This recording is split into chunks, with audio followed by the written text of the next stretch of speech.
All right, are we good with all of our, is the tech booth good? All right, I think everyone has made their way from, or just about. So thank you for being here as we share the results for today. Just a couple reminder, when we do these that we're live streaming, if you have a question, if you would wait for the microphone before you ask it so the people can hear it on the live stream, or remind me to repeat it. Our mics are, Sarah's running one and Julie's running one, so there's one for each side. So let's start with a word of prayer. Gracious God, Heavenly Father, we thank you for this day, for Sabbath rest and worship. Thank you for the chance to serve and worship you. Pray that you bless our time together as we wrestle with our worship of you and the way that can serve our people the best while honoring all that you have given us. In your Son's name we pray. Amen. All right, so our survey, how come I'm not working?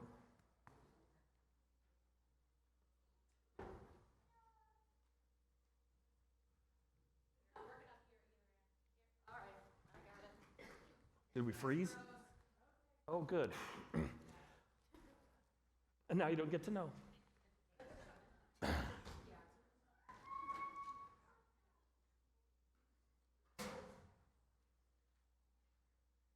All right, well, you have the raw data in your hand. So my first point that I was going to make on there is one of the things we realized after we sent out the survey is that we didn't word it exactly the best. And I'll explain more about that as we get farther into it. But the part of the issue was, of course, the defining of terms and things like that. Some of you in the comments, mentioned things like 9 o'clock wasn't an option, different things like that. So I'm going to kind of address those sort of as we go on. As you see from the raw data that it's in your hand, it's I don't know if it's particularly helpful or not to you. It was a lot of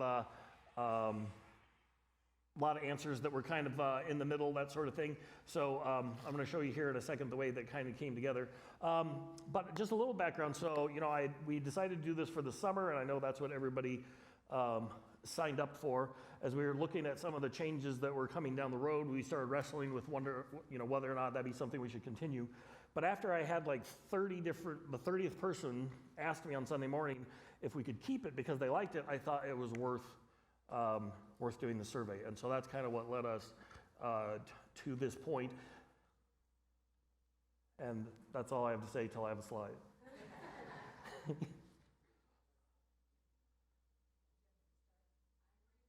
Okay.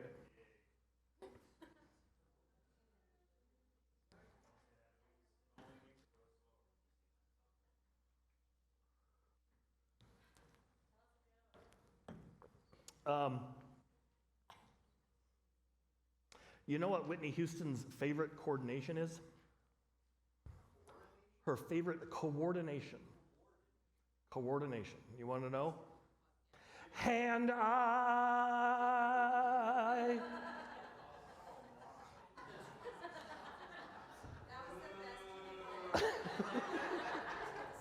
It's the first one that came to my mind. I don't know what to tell you. Thank you. All right. So as I mentioned, we didn't word it particularly well. Your handout has kind of the raw data, and from it on its own, it doesn't really make anything particularly clear. Everybody kind of likes what they like. But I did find a couple things interesting. Here's one of the things I wanted to show you. Somehow I got that in the wrong order. So the fourth choice for worship time was 8 o'clock. That was 59 people's least favorite. And it was 74, the 10:30 was 74 people's fourth choice. So the two times we offer, when we have two, are the ones you don't want the most. Now, it gets better from there. Traditional organ with hymns and liturgy, third choice has the most, along with contemporary is the third. So what we currently have been offering since 2017 is what the majority of is your third choice. So that's kind of interesting. Um,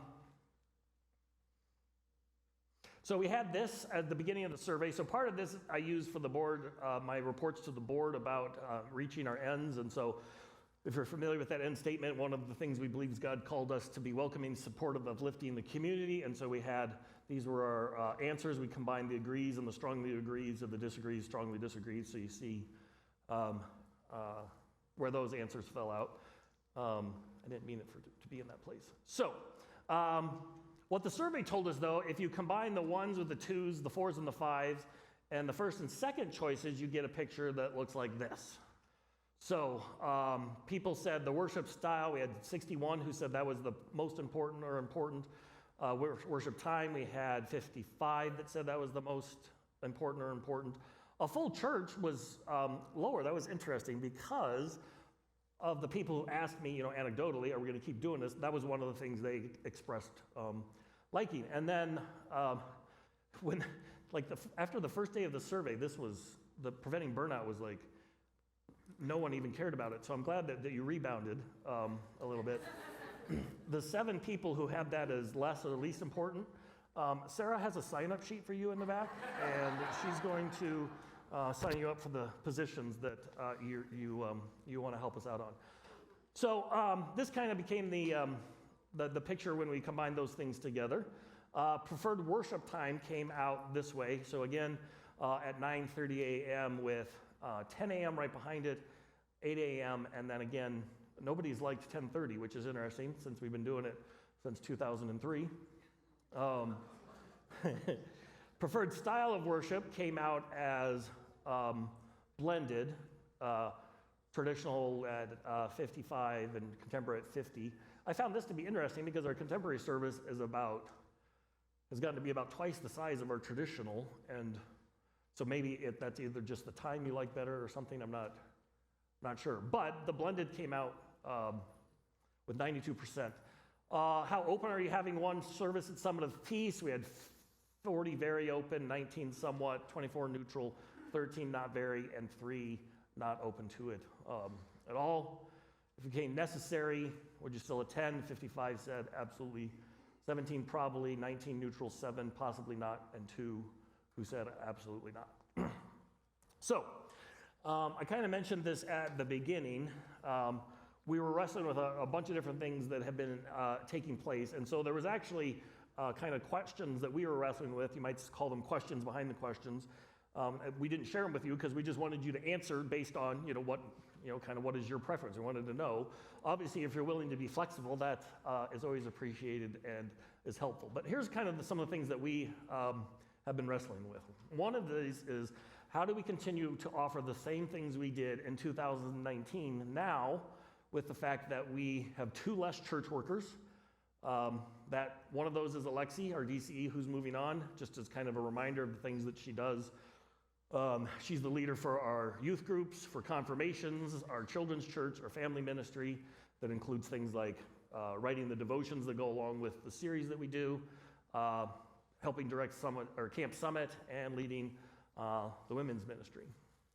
And then, of course, PJ and Mark, if you weren't familiar, they were both part-time, but basically equaling full-time. Together, they helped me with hospital and shut-in visits, visitor calling, Bible study, new member class. They led worship and did preaching.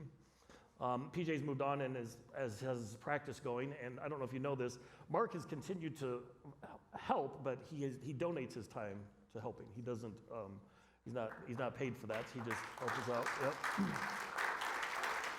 Yep. But it means that we're struggling with, how do we do that with less people? Summit of Peace has not had just one church worker on staff, I think, since 2003. I was going to ask Miriam, I guess she wasn't feeling well. Do you guys remember Strom's? Is that about right? I was thinking from what I could tell in the records, I thought it was around then. Interestingly enough, our average in worship right now is the same as 2003. It was in 2003, right? That's the kind of the effect since COVID. So, many of you, we might be asking the question, well, why don't we call a second pastor? So we have a couple different things going on in this sort of perfect storm of the time that we live in. And I just wanted to I just kind of want to make you aware of sort of all of the things that we're wrestling with. One of those is a church worker shortage, in particularly a pastor shortage. So you may or may not be aware of this. Our synod has been kind of, they've been talking about it since I was in seminary, but they haven't, in my opinion, really started to kind of do things to address it until this last triennium, this last 3 years. And so they've been doing these studies, and I'll show you some of the statistics and stuff they've come up with. But in 1997, that was when I entered the ministry, took up my first call. The average age of an LCM pastor was 47, and I was 25 at the time, so I was like, ha, ha, ha. In 2003, it's 57, which is, I can see it, it's right there ahead of me, right? That's just a few years.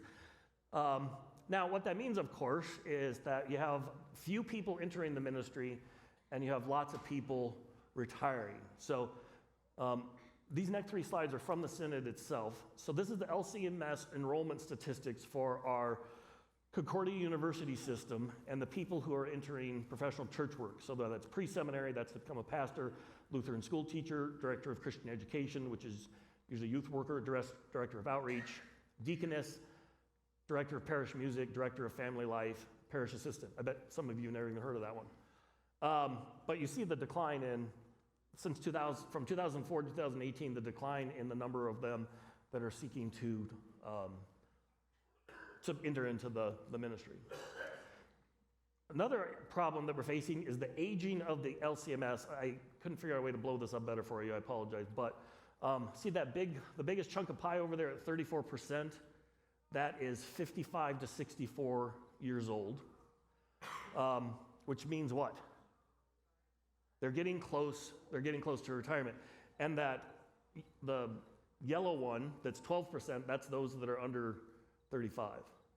Now my heroes are the orange that are 85 to 94, and they're active in a parish. I don't want to be active in a parish at 94. I'm just telling you that right now. I'm saying that. So that we have the aging. So now, if you combine it all, this is the kind of the perfect storm that has happened. So let me kind of translate this for you. The green itself is the number of remaining clergy active in the Missouri Synod. So it's just under 6,000 you see at the moment. The red is the estimated new graduates, right? So it's continuing to go down. It's less and less every year. And then those blue bars are eligible to retire. So right now there's over 700 are eligible to retire right now. In 1 to 5 years, there's almost 1,000. In 5 to 10 years, there's almost 1,200. And then again, in 10 to 15 years, there's another 800. So the Synod has been wrestling with this because they have been estimating that in 10-ish years, the pool of pastors will be reduced by about 45%. Yes. Wait for the mic. They're both sitting equal distance away from you, so you have to, yeah. Have they been looking at the pastors that are on staff in synod and districts? Because that's always been a pet peeve of mine. They should be out in the field. You know, I don't know if you're talking about active pastors, if they're included in this. I actually don't know that. Yeah, sorry. So the question was, are they considered active if they're working for the district or the synod? That's one of Dad's pet peeves, how many pastors are working as bureaucrats instead of as clergy. And I'm sorry, I don't know the answer to that. Yeah.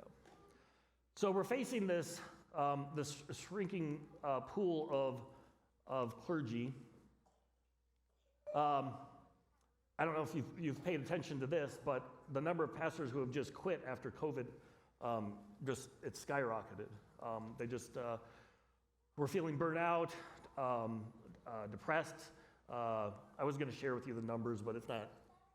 We don't need to spend a lot of time. But the thing that I found interesting, not funny, is the top 2 reasons they report was burnout from COVID, and 2, their members always wanted to argue about politics. That was the number 2 reason. I thought that was kind of interesting. So here, now I'm really pulling back the curtain. I'm 52 years old, and I think, in my opinion, the next pastor we call needs to be my replacement, right? So what I'm looking at, so what I'm saying with that is we need to be really, really intentional. I'd like to get a young pastor on staff, young pastor with family, who can do youth and stuff for a while, but one then that kind of learns our culture, grows up with our beliefs, our values, who we are at Summit of Peace, so that when I get to retirement age, hand it to him, and we're not chasing the clergy shortage, right? We're as there's less and less to call. I have to figure out a way to say this without breaking any commandments. I mean, on the one hand, I wish I was a young pastor right now, because we're going to enter in a phase where, like, I'd be like, let the bidding begin. Right? Let's see who wants me the most. Right? But we don't want to get to a point where we're desperate to try to get a pastor. And I think if we get someone young that we bring up, we teach them our culture, how the church works, all that kind of stuff, that's the way to do it. So we have to be really, really intentional about that. Yeah, Ray?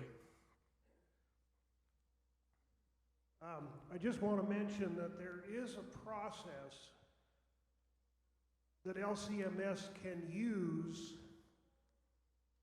when the right person for a congregation is in sight. And they don't have to have gone through LCMS seminaries. It's a process called colloquy.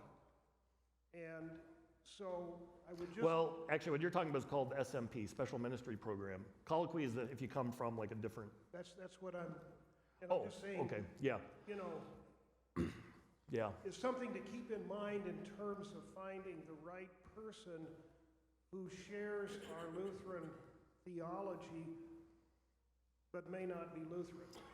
Yeah, so there's some churches are tackling it that way. The program originally began as a way for like, you know, the Sandhills of Nebraska they can't support a pastor anymore, but they have a very dedicated layman who would do this training, and he would serve as their pastor. They're not eligible to take a call anyplace else. They can only serve in that church. So they started doing that some years ago, and then even some churches our size, they find a young man in their midst who they think it should be, and they send him to seminary or do that program. So yeah, there's a couple options around that. But long and short is the next pastor we call, I think, needs to be a replacement, which means I think we have to be really, really, really intentional about that. At this point, and that would be my preference. That it would actually be, I wouldn't do a DCE again. I would go back to a pastor. As we continue to wrestle with this, how do we offer what we were with 2 less church workers, as well as a third of the volunteers? So we kind of knew this was a problem, but until we made this graph, pictures speak 1,000 words. Blue is the number of volunteers for each of those places in 2019 before COVID, and orange is how many we have now. We used to have 47 people on the list volunteering to read. We have 18. We had 31 acolytes. Now we have 10. We had 42 greeters. Now there's 19. We had 22 offering to be projectionists. Now there's 10. We had 15 who do sound. There's 6. We had 47 who had volunteered to be ushers. Now there's 12. 20 communion assistants. Now there's 16. 17 counters. Now there's 10. 11 to help with worship folder. Now there's 8. Sunday school, we had 15, now there's 2. Altar Guild had 12, now there's 10. And then new, because of COVID and a couple other things, are those that volunteer for camera. There's 10 of those, and 12 are on the alert team, right? So as we've been saying ever since COVID ended, that we need volunteers, that we need help. This is what we're talking about. And this is what led us to part of the survey and our concern about burnout. Now, I don't want you to be worried, I guess, about, this is concerning. I would like people to step up, but this is across the board church at large, right? Every single one of my pastor friends that I talk to, they're like, we're down a third in worship and we're down a third in volunteers, if not more, right? This is kind of what we're seeing. Yes? Just as a quick question, so have the members gone down also, or No. membership is still growing, right? No, yeah. So yeah, we haven't changed our numbers, and some people have decided to start watching at home, and that's just a new reality that we have. It's hard to volunteer when you're at home. Yes. Are you raising your hand? Oh, Is this on? Hello. Yeah. One more thing about the volunteers. Those numbers that I gave him, actually, I didn't think about it, but a lot of those are overlap numbers. So people that do multiple, yeah, like there's yeah, ushers that also read. So those actually are probably lower than what. right. So like Joanna, my daughter volunteers for all the tech booths and singing, so does Julie. And, like just, I don't know if you noticed, basically 7 staff members' families had to keep us going all summer, right? They were the volunteers for almost everything. So yeah, that's a concern. But the membership hasn't gone down. It wasn't last summer, but 2 summers ago, if you recall, we did a thing where we called everybody we hadn't seen, right, since COVID hadn't returned. And we had, I don't know, 10 or 15, Sarah, that had moved or gone other places, but we've actually grown more than that. So no, the number of people in our church has not changed. The number of how often they come has gone down, of course, and then they're volunteering. But this is the church. This is what the church in America is struggling with at the moment, right? And if anybody has a way to solve it, if you wrote a book, you could become a billionaire right now. So if you know what the magic bullet is, tell me, and let's go into a partnership together. But this is kind of what the church is facing now. I have been kind of just, I don't know, wrestling with this for a while. Julie gets to hear this all the time. And I think she would tell you when I was a younger pastor, this would have made me very, lose sleep. But I don't know if it's old age, maturity, senility, I don't know what it is. But as I've gotten older, I don't feel a particular way about this, right? I wish the church in America wasn't like this anymore, but it doesn't do me any good to just wish it wasn't, right? At least in my mind, I've had to say, this is our new reality. We can wish it wasn't this way anymore, but this is how it is. And we have to adjust to it, right? God still says we still have the same, he didn't say, never mind, forget the Great Commission because now it's harder, right? He didn't say that. So we have to keep going at it. So just a couple things. All LCMS churches are facing issue, or all churches, and not just LCMS. Just to give you a frame of reference, the Denver Northeast Circuit, so if you don't know how our church body's laid out, we have the synod, we have districts. Those districts are divided into circuits. In the Denver area, we have 4 circuits. They're kind of divided by I-25 and I-70, but not exactly. So we're the Denver Northeast. We have 11 congregations in that. I'm our circuit visitor, which means I help churches there. 4 of those 11 are vacant, and 2 just became a dual parish. Yeah. So 1 pastor serving both of those churches, right? So this is kind of what the church is facing. Just to give you a kind of one interesting fact. The Ohio district is a little bit ahead of some of these other districts. They're doing a thing for the next year where they're gathering their pastors in these regions and doing these events to kind of prepare them for this. But their district is preparing for it. Within 5 years, every single one of their pastors will need to serve 3 churches, or those churches will have to close. That'll be their options, right? Yep. And I think that's where we're headed as well. So, going way back to sort of the question behind the question. I want to say this first. So this is what I want what we have to kind of grasp. What we can accomplish as a church is determined by the members who make up the church, not the church worker, right? We have to return to kind of this understanding attitude. I mean, this is what it was always sort of meant to be, but it's going to be more incumbent upon us. We could ask, maybe God is doing this on purpose, right? Maybe he's forcing us into a situation where people stop relying on the people who went to seminary to do it and to take up more, right? I mean, I don't know, but so I wanted to get your sense of what you felt, because this is only what I think, trying to predict the future. But before I retire, I think I'm going to have to serve some other churches, or they'll close, right? I'll be serving some other churches. And so some of the fees has to be either, 1, willing to let me, right, be flexible enough so that I can go also do worship services at other places, or not care and let them close. Those are going to be kind of our choices. Yeah. Matthew?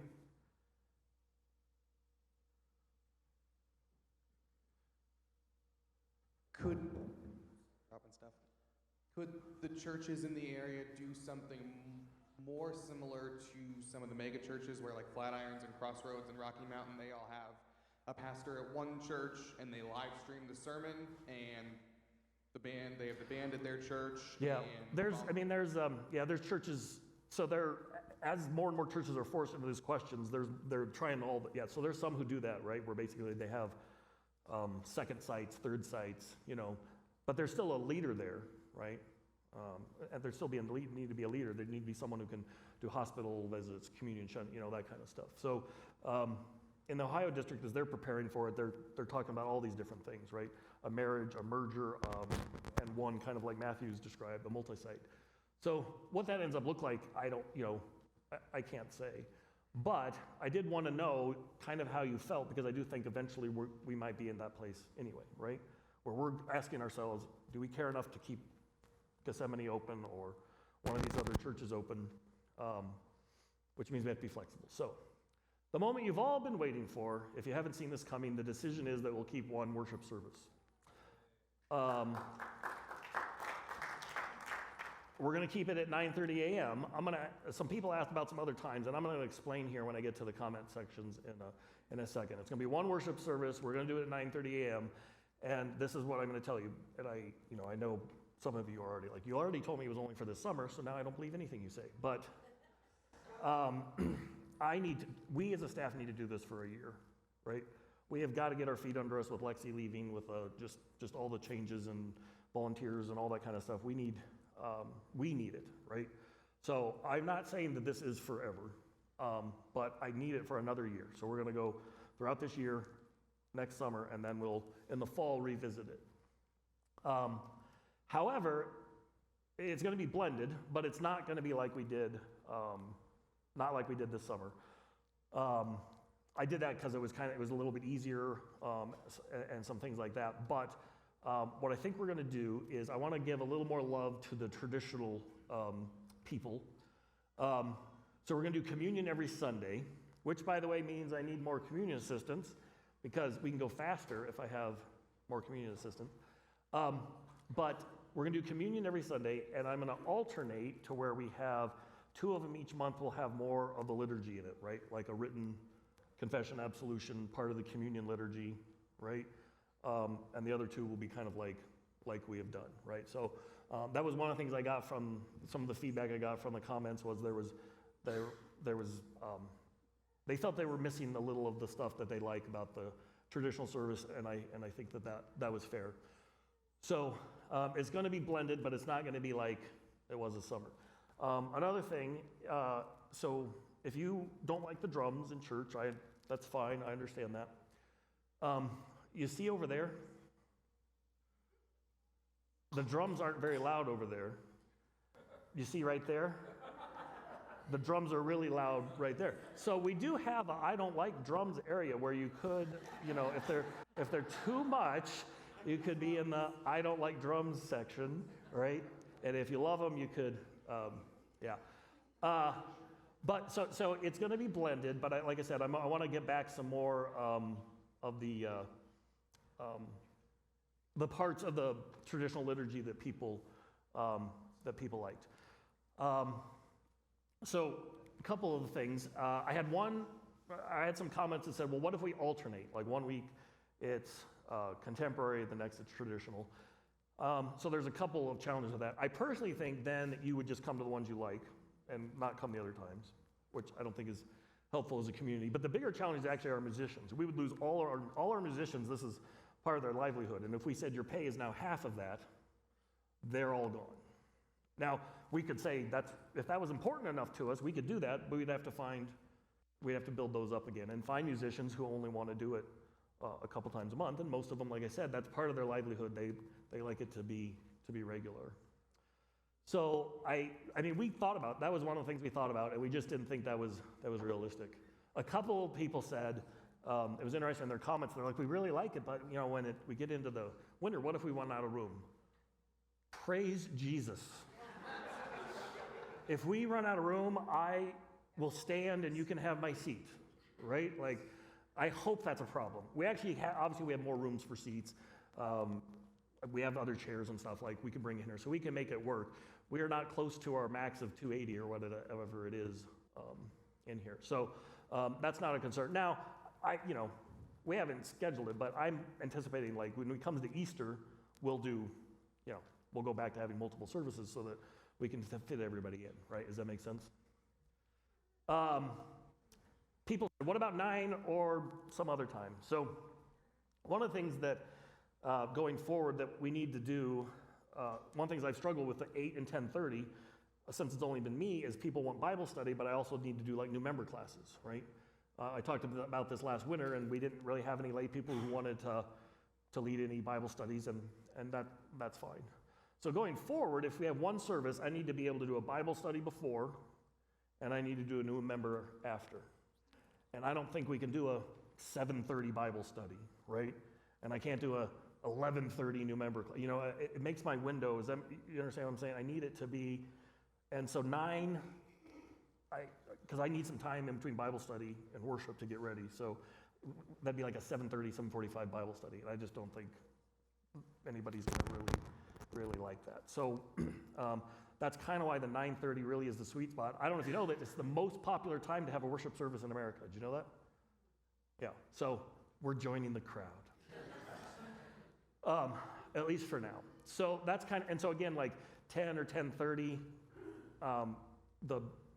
having Bible study is fine, but now I'm asking people to do what, like a new member class or something? It just, so that's kind of why we didn't include a 9 o'clock as even an option. Now somebody brought up, maybe if we bring a second service back, it's time for a Wednesday or Saturday service. We actually thought about that, right? We already do Wednesday nights, 9 times a year. We could do something like that. Saturday service. So we're going to kind of pursue this and see if there's a way that we would flesh something out, right? Like,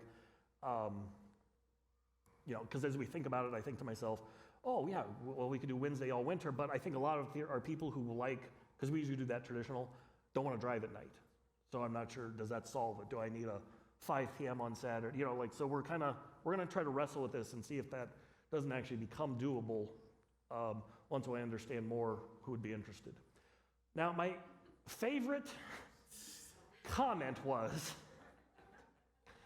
someone said, if we don't have enough volunteers, it's time to draft. People can sign up for a ministry that they like, or they get drafted into it. Now, because the comments are anonymous, I can't follow up with that person and say, when would you like to volunteer to run the draft? But I thought that was kind of an interesting one as well. So that is something we need to kind of deal with. Now, one of the other things I kind of wanted to say to you is this. As we kind of continue to wrestle with this, one of the things that's becoming really, really difficult, right, in our just changing culture is finding people who still play the organ, right? When the girls were taking piano lessons from our old organist, Carol Knott, we tried to get them they were going to take organ lessons from her, because we were like, when you go to college, you could have a gig but they never listen. So finding organists are very, very difficult. And the few times we found someone who came in, they sat at our organ and said, you couldn't play me enough to pay this organ, right? So to be fair to them, if there's a huge shortage of organists in the Denver area, and you can come play here, or a $500,000 pipe organ in Denver, what are you going to play, right? So we continue to struggle with this, and so even as we make this transition, we might have to do hymns on piano for a while as we continue to look for organists. This doesn't mean I'm not trying. We're going to try to find one, but it again is a dying art. So do I have? All right, time for questions. Yes. Is what? Is Harumi not coming back? Well, yes, but not till she's not cleared till, is it January? From her surgery. Yeah. I mean, as far as we know, it's her intention to come back. Yeah. Does she like 9:30 or not? Oh, okay. Another question? Yeah. So at my church in California years ago, we had a lot of military bases around, so we had chaplains that were part of our congregation, so we had chaplains step in, and then I'm not sure where our church falls with deacons, if there's people that could give a sermon or give you a break, you know, or what have you, that are in a deacon position. I don't know how the LCMS does that, or have chaplains. Has that been looked at all? Well, I mean, most in our, every chaplain I know in the Denver area serves a church, right? Because they're a reservist. I hadn't thought about the other way. I do think, so let me just say something real quick. I kind of skipped over this part. So, you know, Mark volunteers, gives his time. He helps me out with, you know, some shut-ins in hospitals, and he leads Encore and the Memory Cafe.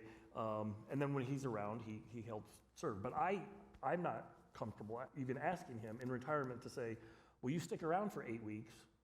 Don't go visit your family so I can, you know, so you can teach this Bible study so I can do the other one, right? So that's kind of why I wanted to kind of clarify that. But anyway, so I actually think it would be my guess, again, if I was looking into the future, let's say we went to a place where we, you know, Summit of Peace was, however it happened, we had 2 or 3 other churches that we're helping stay open. They'd have to have something like that, right? We'd have to do some sort of training of a local leader, one of their elders, something like that, who can lead a lot of their stuff, you know, as well. There are other districts who have actually something like that, where they train them to do lead worship, do sermons and stuff. Rocky Mountain is not one of those, but it may end up forcing their hand. So, yeah. Yep. Wait for the mic. Sorry. Will you be sending any of this info out from these slides to all the members? Yeah. So we record. The reason I ask is very impactful, especially with the volunteers and the positions, to see that on a graph form. Yeah. Because we hear, oh, we need volunteers, But until you see it in that aspect, then it brings them up. Yeah, absolutely. So we have recorded it. So when we email this week and say, hey, we made the decision, if you want to know why, you can go watch it, but there's no reason we couldn't put the slide deck for people to look at as well. Yeah. Yep, good suggestion. Other questions? If you're going to put a little more tradition back in a couple of services, I will hope you consider putting the vestments back on once in a while. Yeah, I thought about that. I really like not wearing them in the summer. But yeah, as it gets cooler, I thought about the fact I needed to make a decision, but I hadn't made one yet. But there's no reason couldn't do that as well. Yep. Yes. Mount Hope, they were without a pastor. And Pastor Allman is now their pastor, but he is only agreed to being a minister. Yeah, he just does pulpit supply, basically, just preaches? Oh, okay. Yeah. Yeah. So, I just think that's, if you couldn't hear her, she said that their old church, Mount Olive in Boulder, Pastor Allman, who retired from Peace in Arvada, is serving there, but he really only does, sermons, funerals. There's no office hours. There's nothing else, yeah. And that might be where we're going, I think I asked you this once before, and I know during COVID we went to live stream. So there are probably people that don't bother, not that they don't bother, they watch it and they don't come into church. Do you think it would be better if we stopped the live stream and they maybe would attend service and then you would get more volunteers? Yeah, I don't know. I mean,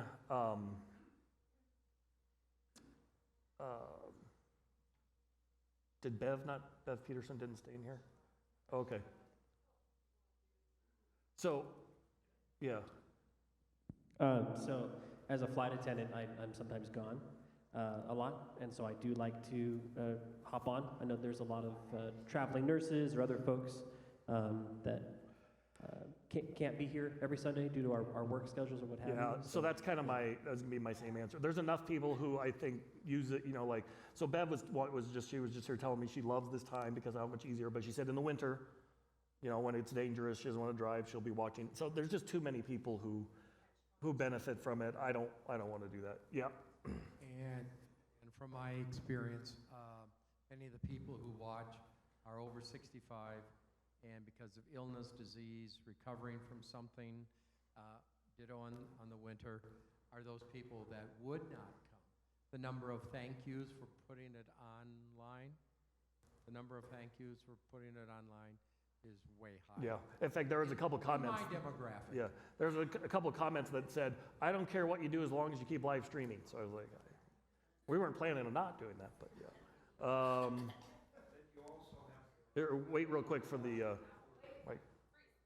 You also have the ability to watch the recording. Yep. If you're out of town, you don't have access. Yep, after the fact, yeah.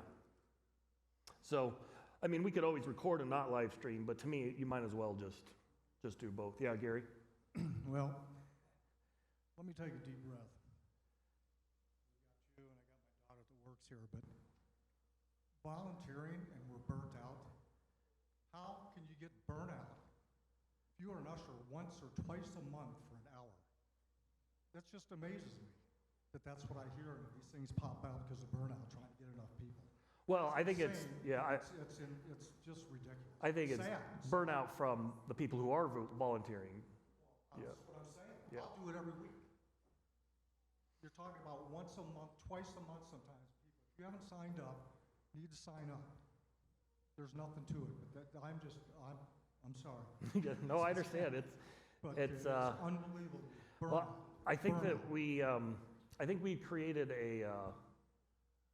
a new normal. I don't know if you know this, but it only takes about 3 weeks for your brain to create a new habit. And COVID forced us to create a lot of really bad habits that it's harder to, and of course you also know it's easier to stay in a habit than to change. Yeah. So I agree with you completely. I want to be gracious though, and I understand that it's hard for some people to get back into the swing of it, but we do need to do it. We gotta do it. Yeah, oh yeah, he could be the draft coordinator. Yeah. Was there another? Oh. Yeah, I really thought the testimony this morning on small groups was fantastic, and I just thought I wanted to add one more thing to that.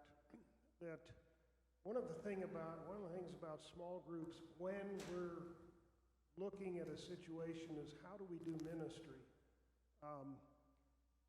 What small groups become is the first line of ministry in a congregation where, when you're together with a group of people and you have Christian community, being able to pray for each other, lift each other up, help each other physically and emotionally and everything else. It really takes a load off of our pastors and staff.